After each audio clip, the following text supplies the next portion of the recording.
ខ្ញុំបាទឋានហ្វេងសូមគោរពទស្សនិកជនគ្រប់មជ្ឈដ្ឋានទស្សនិកជនកំពុងតែតាមដានកម្មវិធីផ្សាយនីកាសែតនិងវិទ្យុទូរទស្សន៍អាយ៉ាងបាទក្នុងកម្មវិធីពីនេះនឹងមានព័ត៌មានមួយចំនួនដែលមានខ្លឹមសារសំខាន់ដូចតទៅ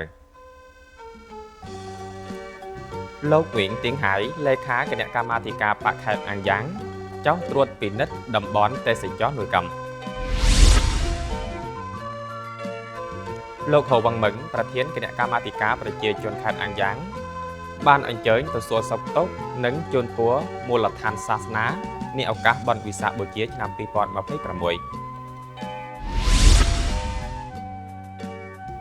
អាជីវកម្មវ័យក្មេងអាយ៉ាងបំណងចង់ផ្លាស់ថ្មីនិងឈានឡើងសមាហរណកម្មបាទជាបឋមសូមអញ្ជើញទស្សនិកជននិងប្រិយមិត្តតាមដានកម្មវិធីដូចតទៅ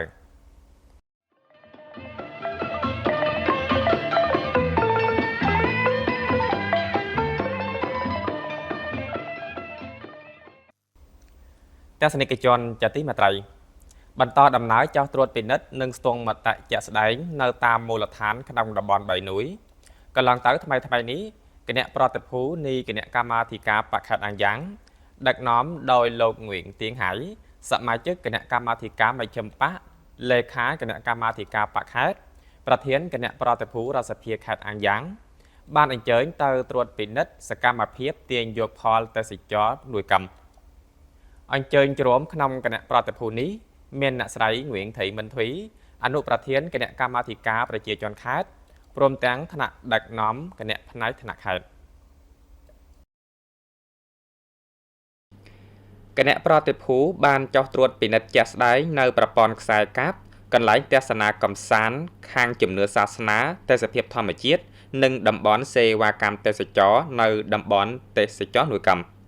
ក្នុងឱកាសនេះគណៈប្រតិភូបានស្ដាប់ថ្នាក់ដឹកនាំមូលដ្ឋាននិងអង្គភាពគ្រប់គ្រងតំបន់ទេសចរ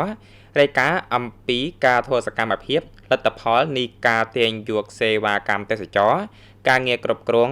និងការវិនិយោគលើហេដ្ឋារចនាសម្ព័ន្ធលើភ្នំពពាលនាបច្ចុប្បន្នទន្ទឹមនឹងនោះ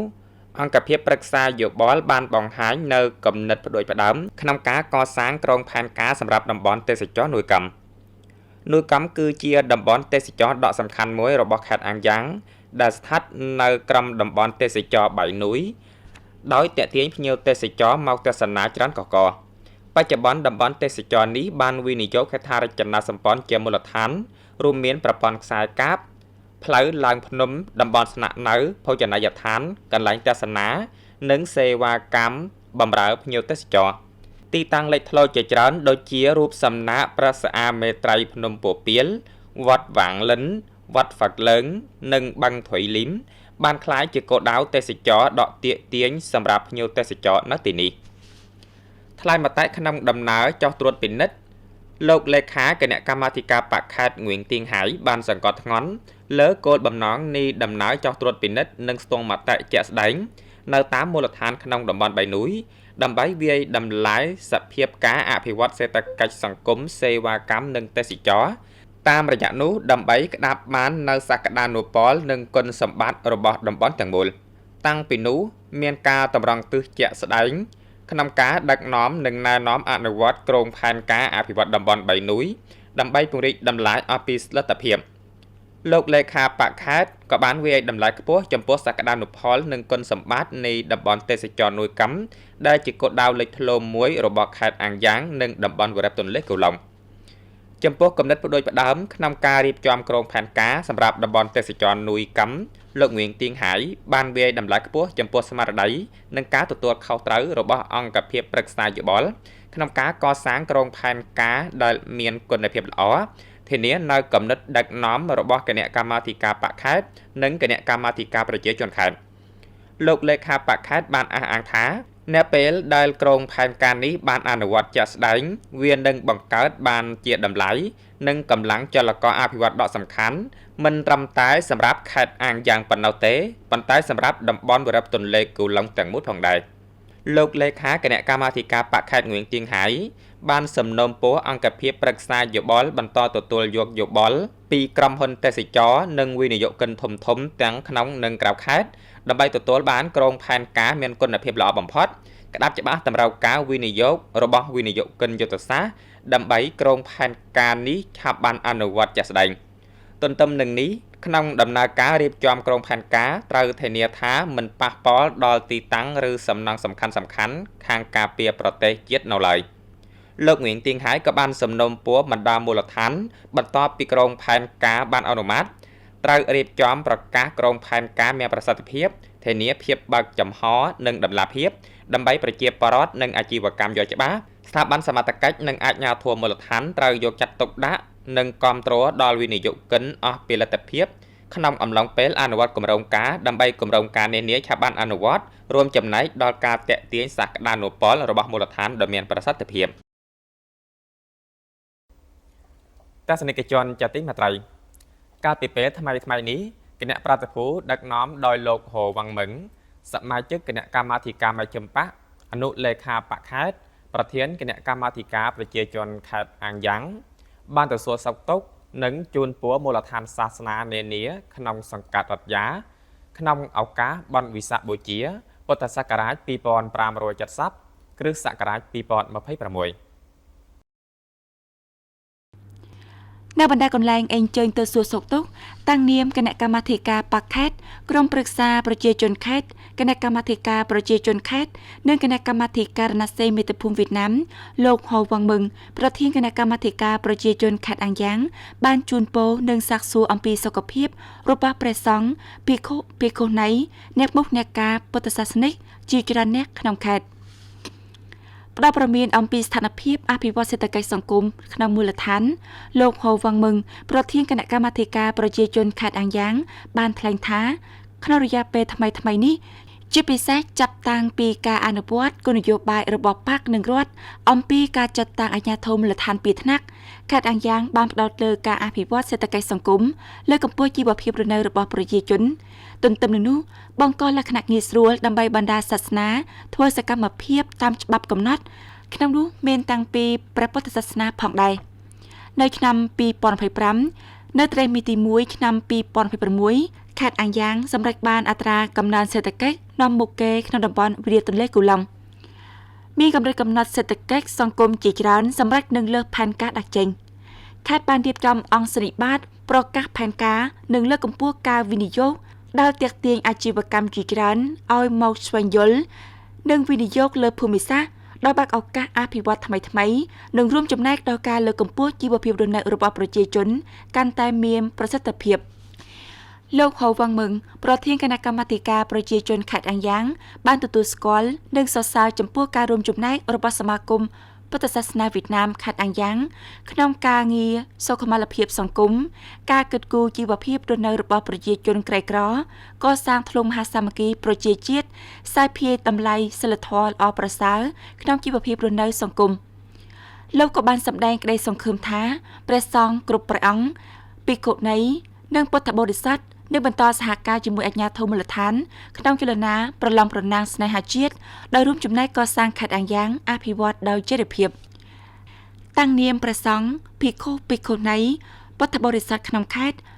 បដិជគុណថិតធៀងថងអនុប្រធានក្រុមប្រឹក្សាភិបាលប្រធានគណៈសង្ឃាភិបាលនៃសមាគមព្រះពុទ្ធសាសនាវៀតណាមខេត្តអាំងយ៉ាងបានថ្លែងអំណរគុណដល់ថ្នាក់ដឹកនាំខេត្តចំពោះការគាំទ្រនិងការយកចិត្តទុកដាក់យ៉ាងសកម្មចំពោះសមាគមព្រះពុទ្ធសាសនាវៀតណាមខេត្តអាំងយ៉ាងកន្លងមក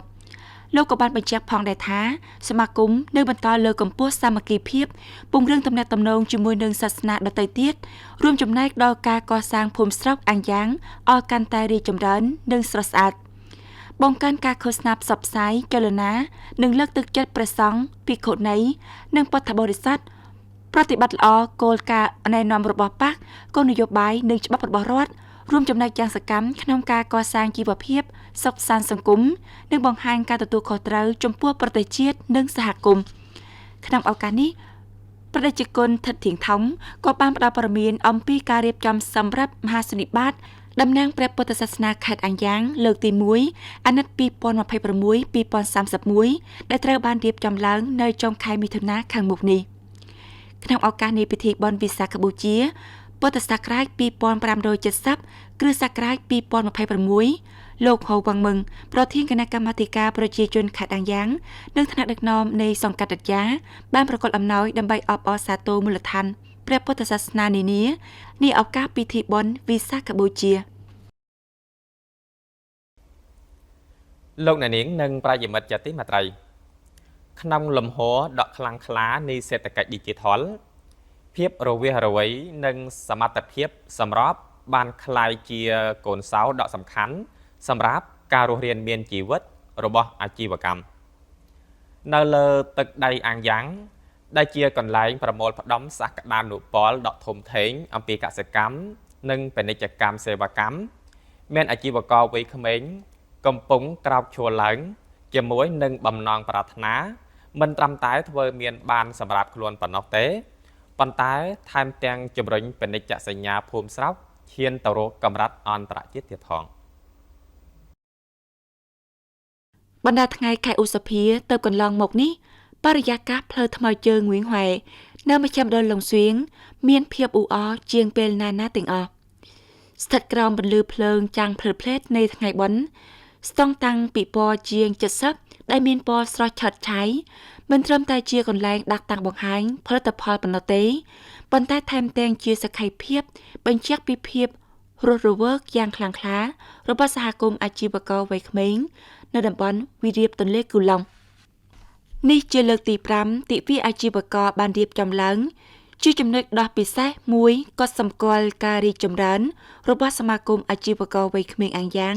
បន្ទាប់ពីឆ្លងកាត់ដំណើរការពោពេញទៅដោយការប្រែប្រួល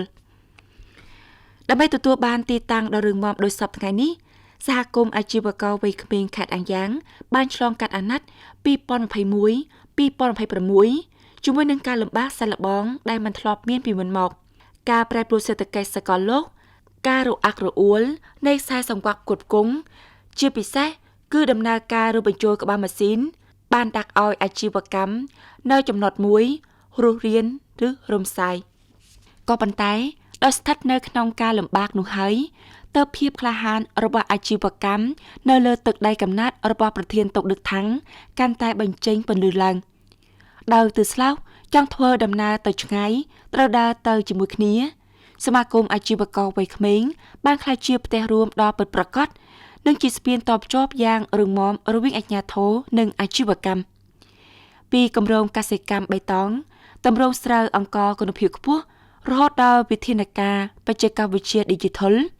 បណ្ដាសមាជិកបានផ្លាស់ប្ដូរថ្មីអត់ឈប់ឈរពីការគិតផលិតកម្មកសិកម្មទៅជាសេដ្ឋកិច្ចកសិកម្មចីរភាពនៅក្នុងពិធីបុណ្យឆ្នាំនេះស្មារតីផ្លាស់ប្ដូរថ្មីមិនត្រឹមតែស្ដែងឡើងនៅក្នុងផលិតផលថ្មីៗប៉ុណ្ណោះទេថែមទាំងស្ថិតនៅក្នុងការគិតគ្រប់គ្រងថ្មីផងដែរវគ្គវឹកវើស៊ីជម្រៅស្ដីពីគោលនយោបាយបណ្ដានិងការផ្លាស់ប្ដូរ Digital នៅក្នុងបណ្ដាងួយហែឬកិច្ចពិភាក្សាអំពីសេដ្ឋកិច្ចបៃតងបានទាក់ទាញការចូលរួមអាជីវកម្មមធ្យមនិងតូចរាប់រយ Không khí hôm nay rất là sôi ប nổi. រិយាកាសថ្ងៃនេះពិតជាមានភាពអធិកអធមណាស់សង្គមនីមួយៗបានរៀបចំមានរបៀបរៀបរយថ្នាក់ដឹកនាំសមាគមអាជីវករវ័យក្មេងអាំងយ៉ាងបានជួយគាំទ្រយ៉ាងសកម្មចាប់ពីការរៀបចំរូបភាពរហូតដល់ការតភ្ជាប់ទំនាក់ទំនងរវាងអង្គភាពសង្ឃឹមថាកម្មវិធីនេះកាន់តែរីកចម្រើនជាងទៀតនាពេលអនាគតជាពិសេសវត្តមានរបស់សមាជិកផ្ដើមអាជីព AER វៀតណាមបាននាំមកនៅខ្យល់ដង្ហើមថ្មីរឿងរ៉ាវមនុស្សពិតការងារពិតពីឡាវកៃហ្វូថរហូតដល់សាប៉ាដែលដាស់សតិអារម្មណ៍ម្ចាស់ការក្នុងការបង្កើតអាជីវកម្មរបស់យុវជនខេត្តអាំងយ៉ាងមិនមែនជាមេរៀនទ្រឹស្ដីទៀតនោះទេគឺជាការចែករំលែកអំពីតម្លៃស្នូលតើធ្វើដូចម្ដេចដើម្បីអាជីវកម្មខ្នាតតូចអាចឈានជើងឡើងតើធ្វើដូចម្ដេចដើម្បីកសិផលក្នុងមូលដ្ឋានអាចឈរជើងចូលទៅក្នុងទីផ្សារពិបាក Bên thì cũng đại diện cho một số hợp tác xã khác. ខ្ញុំឃើញថាបរិយាកាសនៅក្នុងពិធីតាំងពិព័រណ៍ពិតជាមានភាពអ៊ូអរខ្លាំងណាស់មានប្រជាជនមកទិញដូរយ៉ាងច្រើនកុះករនេះគឺជាឱកាសល្អសម្រាប់យើងខ្ញុំក្នុងការផ្សព្វផ្សាយផលិតផលក្នុងមូលដ្ឋានព្រមទាំងបានដើរទស្សនានិងរៀនសូត្របន្ថែមអំពីទម្រង់អាជីវកម្ម ក៏ដូចជារបៀបរៀបចំដាក់តាំងផលិតផលរបស់អង្គភាពផ្សេងៗទៀតផងដែរការសហការរវាងអាជីវកម្មក្នុងខេត្តនិងអង្គភាពចែកចាយធំៗនៅចំពិធីបុណ្យនេះគឺជាដំអិតដំបូងបង្អស់ក្នុងការកសាងប្រព័ន្ធអេកូឡូស៊ីចាប់ផ្ដើមអាជីវកម្មដោះរវាសរវៃនិងគំនិតក្លាហានត្រូវបានគាំទ្រក្រៅពីភាពក្លាហាននៅលើទីផ្សារអាជីវករវ័យក្មេងខេត្តអាំងយ៉ាងនៅបន្សល់ទុកនៅចំណាប់អារម្មណ៍តាមរយៈទឹកចិត្តសប្បុរសនិងការទទួលខុសត្រូវចំពោះសហគមន៍កម្មវិធីសុខសាន្តសង្គមការកសាងផ្ទះមនុស្សធម៌ឬការគាំទ្រដល់យុវជននៅតំបន់ព្រំដែនគឺជាលក្ខណៈដ៏ស្រស់ស្អាតនៃវប្បធម៌អាជីវករបានកសាងឆ្លងកាត់ជាច្រើនជំនាន់ភាពជោគជ័យរបស់អាជីវកម្មនីមួយៗមិនត្រឹមតែវាស់វែងដោយតួលេខប៉ុណ្ណោះទេថែមទាំងជាស្នាមញញឹមនៃជនជួបការលំបាកដែលទទួលបានការជួយសង្គ្រោះផងដែរ Thời gian tới thì hoạt động hội viên trẻ thì chúng tôi có 3 cái nội dung xuyên suốt. នឹងផ្ដោតលើខ្លឹមសារសំខាន់ៗចំនួន3គឺការធ្វើសមាហរណកម្មនិងភាពច្នៃប្រឌិតថ្មីនិងការអភិវឌ្ឍប្រកបដោយចីរភាពសមាគមបន្តពង្រីកទូនាទីជាស្ពានតភ្ជាប់ដើម្បីជួយកាត់បន្ថយគម្លាតរវាងអាជីវកម្មនិងអាជ្ញាធរបង្កើតបរិយាកាសតភ្ជាប់អាជីវកម្មរវាងអង្គភាពនានាព្រមទាំងជំនួយការផ្លាស់ប្ដូរ Digital សម្រាប់អាជីវកម្មជាពិសេសគឺអាជីវកម្មទើបបង្កើតថ្មីនៅក្នុងនិន្នាការនៃសមាហរណកម្មសកលអាជីវករវ័យក្មេងខេត្តអាំងយ៉ាងកំពុងស្ថិតនៅចំពោះមុខឱកាសថ្មីគោលនយោបាយបើកចំហហេដ្ឋារចនាសម្ព័ន្ធព្រមគ្នានិងការរួមដំណើរយ៉ាងជិតស្និទ្ធរវាងថ្នាក់ដឹកនាំខេត្តបាននឹងកំពុងបង្កើតឱកាសថ្មីដើម្បីពាណិជ្ជសញ្ញារបស់ខេត្តអាំងយ៉ាងឈានទៅឆ្ងាយជាងទៀតចំពោះមុខឱកាសយុទ្ធសាស្ត្រនោះការចូលរួមក្នុងជួរនៃសមាគមអាជីវករវ័យក្មេងខេត្តគឺជាកន្លែងសម្រាប់អាជីវកម្មផ្ញើក្តីសង្ឃឹមដ៏ធំធេងអំពីបង្អែកដ៏រឹងមាំមួយក្នុងការបង្កើតអាជីវកម្មនិងការអភិវឌ្ឍការចូលរួមសមាគមអាជីវករវ័យក្មេងមិនត្រឹមតែស្វែងរកឱកាសសហប្រតិបត្តិការនិងការតបជាប់ពាណិជ្ជកម្មដើម្បីបង្កើតកម្លាំងរួមតាមទិសស្លោកចង់ទៅឆ្ងាយត្រូវដើរជាមួយគ្នាប៉ុណ្ណោះទេប៉ុន្តែថែមទាំងសង្ឃឹមថាទីនេះនឹងក្លាយទៅជាបរិស្ថានឈានមុខជួយឲ្យពួកគាត់ទទួលបានយ៉ាងឆាប់រហ័សនៅគំនិតគ្រប់គ្រងទំនើបវិធានការផ្លាស់ប្ដូរ Digital និងទម្រង់សេដ្ឋកិច្ចបៃតងដោយចីរភាពជាងនេះទៅទៀតនោះគឺជាក្តីប្រាថ្នាក្នុងការតភ្ជាប់ផ្លូវការមួយតំណាងឲ្យចំនួនថ្មីដើម្បីបញ្ជូនគោលបំណងប្រាថ្នាទៅកាន់ថ្នាក់ដឹកនាំខេត្តបានទាន់ពេលវេលាពីផ្ទះរួមមួយនេះអាជីវករវ័យក្មេងនីមួយៗតែងនាំមុខនៅសេចក្តីប្រាថ្នាក្នុងការលូតផ្លោះរួមគ្នាបង្កើតប្រព័ន្ធអេកូឡូស៊ីអាជីវកម្មដោយតម្លាភាពនិងរវាសរវៃត្រៀមជាស្រេចក្នុងការនាំយកផលិតផលសក្តានុពលរបស់ភូមិស្រុកអាំងយ៉ាងឈានឡើងដោយក្តីជឿជាក់និងដណ្ដើមយកទីផ្សារធំៗទាំងក្នុងនិងក្រៅប្រទេស Tham gia hội thì tôi có những tư duy phát triển nhiều ការ hơn. ចូលរួមក្នុងសមាគមបានជួយឲ្យខ្ញុំផ្លាស់ប្ដូរការគិតក្នុងការអភិវឌ្ឍសេដ្ឋកិច្ចក្រៅពីនេះដោយការជំនួយយ៉ាងសកម្មក្នុងការជំរុញពាណិជ្ជកម្មការកសាងស្លាកសញ្ញានាពេលបច្ចុប្បន្ននេះផលិតផលរបស់កសិដ្ឋានយើងខ្ញុំបានដាក់លក់នៅក្នុងប្រព័ន្ធផ្សារទំនើបធំៗធានាគុណភាព ខ្ញុំសង្ឃឹមថាក្នុងកម្មវិធីនេះបានផ្លាស់ប្ដូរនិងរៀនសូត្របទពិសោធន៍ពីបណ្ដាអាជីវកម្មផ្សេងៗទៀតដើម្បីយកមកអនុវត្តក្នុងការអភិវឌ្ឍអាជីវកម្មរបស់ខ្លួនកាន់តែរីកចម្រើន với một cái doanh nghiệp ជា làm អា về ជីវ chuyển đổi កម្ម số មួយ thì ធ្វើស cũng កម្មភាពក្នុងវិស័យផ្លាស់ប្ដូរ Digital ខ្ញុំមានបំណងចង់រួមចំណែកកម្លាំងមួយផ្នែក kết nối ដើម្បីជួយផ្សព្វផ្សាយផលិតរបស់សហគមន៍អាជីវកម្មជួយបណ្ដាអង្គភាពកាន់តែរីកចម្រើនបន្ថែមទៀតនាពេលខាងមុខ mỗi cái doanh nghiệp thì sẽ có một ពេល cái ចូល nhu រួម cầu ក្នុងសមាគមគោលបំណងរបស់យើងខ្ញុំគឺពង្រីកអស់ពីសមត្ថភាពការធ្វើអាជីវកម្មព្រមទាំងស្វែងរកដៃគូនិងអាជីវកម្មដែលមានវិស័យដូចគ្នាដើម្បីសហការនិងរីកចម្រើនជាមួយគ្នា Thì em hy vọng ở ខ្ញុំ nhiệm kỳ សង្ឃឹមថានៅក្នុងអាណត្តិបន្ទាប់នេះសមាគមបន្តធ្វើជាកន្លែងរួមដំណើរ ជាមួយយុវជនដែលមានបំណងចង់បង្កើតអាជីពដើម្បីរួមចំណែកអភិវឌ្ឍភូមិស្រុកប្រទេសជាតិអាំងយ៉ាងគឺជាទឹកដីនៃសក្តានុពលកំពុងបានដាក់ឲ្យភ្ញាក់ឡើងនិងអាជីវករវ័យក្មេងគឺជាអ្នកបំផ្លែងសក្តានុពលទាំងនោះឲ្យក្លាយជាឱកាសនិងផ្លាស់ប្ដូរឱកាសទាំងនោះឲ្យទៅជាការអភិវឌ្ឍសម្បូររុងរឿងសម្រាប់ភូមិស្រុកទិវាអាជីវករឆ្នាំ2026បានបាត់បញ្ចប់ដោយពិតប្រាកដប៉ុន្តែស្មារតីផ្លាស់ប្ដូរថ្មីនិងសេចក្តីប្រាថ្នានៃសមាហរណកម្មនៅតែបន្តឆាបឆេះយ៉ាងសន្ធឹកសន្ធាប់នៅក្នុងបេះដូងរបស់យុវជនចាប់ផ្ដើមអាជីពម្នាក់ៗជាមួយនឹងការសាមគ្គីភាពនិងការបញ្ញាសមាគមអាជីវករវ័យក្មេងខេត្តអាំងយ៉ាងនឹងឈានជើងទៅដំណើរថ្មីមួយជាមួយនឹងគោលដៅខ្ពស់ជាងមុននិងឆ្ងាយជាងមុនទស្សនិកជននិងប្រិយមិត្តជាទីមេត្រីក្នុងកម្មវិធីកាសែតនិងវិទ្យុទូរទស្សន៍អាងយ៉ាងនាពេលនេះសូមបញ្ចប់តែត្រឹមនេះសូមអរគុណទស្សនិកជននិងប្រិយមិត្តដែលបានយកចិត្តទុកដាក់តាមដានកម្មវិធីរបស់យើងខ្ញុំសូមជម្រាបលា